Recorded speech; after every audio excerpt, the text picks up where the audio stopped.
ভাই আসলে হচ্ছে কি, আমরা হলো গিয়া যখন বরিশাল বাজার পুরান বাজারে ডাকটা নেই, তো ডাকটা অ্যাকচুয়ালি পাইছিল আমাদের এক বড় ভাই আসাদুজ্জামান মারুফ ভাই, তার কাছ থেকে আমি এটা সাবলিজ নেই। সাবলিজ দেওয়ার পরে এই বাজারটা আমি আর কি খাজনা সব উঠাই। এখন বাজারে যারা ব্যবসায়ী আছে তারা প্রতিনিয়ত এখানে ব্যবসা করার রাস্তায় আমরা ইজারা পাওয়ার পরে তাদেরকে আমরা অনেক জোর করে অনেক রিকোয়েস্ট করে বাজারের ভিতর বসাইছি, কিন্তু বাজারের ভিতরে কাস্টমার না থাকার কারণে এরা বাজারে কোনো কাস্টমার পায় না, তারা মাছ এবং তরিতরকারি সব নষ্ট হয়ে যায়। এই জন্য তারা আমাদেরকে রিকোয়েস্ট করছে যে ভাই আমরা আর পারতেছি না, আমাদের পেটে লাথি মেরেন না, আমাদের এখন বাইরে বসার অনুমতি দেন, আর নাহলে কিন্তু আপনাদের না বললে আমরা বাইরে বসে আমরা ব্যবসা করবো। তারপর আমরা বলছি ভাই আমরা যে এত টাকা দিয়ে খাজনা এই মানে বাজার আনছি, এই খাজনা যদি আমরা না পাই তাহলে আমাদের অনেক লস হবে। আর আমরা এটা সেন্ট্রালি সিটি কর্পোরেশনে লক করি।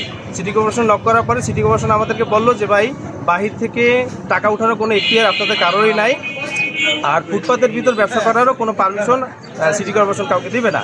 তো তাদেরকে বলার পরে তারা আমাদেরকে বলছে যদি আমরা বাজারের বাহিরে বসি, যদি কখনো আসে আমরা সার্ভে হাত পাও ধরিয়া আমরা যা রিকোয়েস্ট করা করবো, আর আপনাদের যে খাজনা টাকাটা হইব এখানে সেই খাজনা টাকাটা আমরা আপনাদেরকে এই বাজারের বাইরে বসে আমরা এটা পে করে দেবো। আর যে কি একদিন বা 2 দিন আগে একটা নিউজ আসছে যে বিএনপির নাম ভাঙিয়ে চাঁদা দেয়, এটা আসলে সম্পূর্ণ মুখ বানানোর কথা। কোনো কুচক্রী মহল আমাদের বিরুদ্ধে ষড়যন্ত্র করিয়া এই রটনাটা রটাইছে। আমি এর তীব্র নিন্দা প্রতিবাদ জানাই। আমি বর্তমানে বরিশাল পুরান বাজারের ইজারাদার, নাম আমার সুলাইমান সুমন। আমরা বলছি যে আমরা আপনাকে মুখের দিকে তাকায় থাকলে আমাকে পেট চলবে না, আমরা রাস্তায় বসলে আমাদের কিছু চলে, যার ফলে আমরা রাস্তায় নামছি। আমরা রাস্তায় বসি, বাজারে ইজারাদারদের তাদেরকে কিছু খাজনা দেওয়া লাগে, সেই খাজনাটা আমরা রাস্তার থেকে আমাদের নেয়, আমরা যা দিই ওই পরিমাণে তারা নেয়।